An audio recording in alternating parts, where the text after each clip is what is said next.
Вот. Собственно, каковы у вас впечатления от работы со мной? То есть мы с вами уже вот не первый раз. Впечатление? А? Впечатление от работы. Как это правильно выразить? Хорошее впечатление.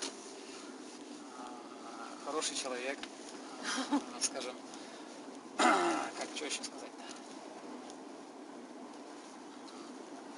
Ну, в плане чисто вот выбора. Про профессиональном плане Да. получается очень много информации. Есть право выбора, скажем, информация объемная, понятная, доступная для понимания, для всего, скажем. Но вот, Юрий, вы технарь.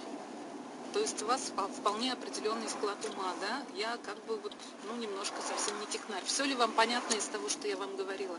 Именно вот как человеку с техническим складом. Я и говорю, вот было доступно, понятно все.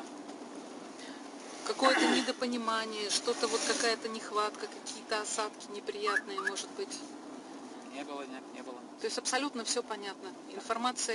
Информации достаточно для того, чтобы выбор был именно осознанным, а не навязанным, да? Да. Все, спасибо вам огромное. Вот так вот. Я люблю, когда меня хвалят.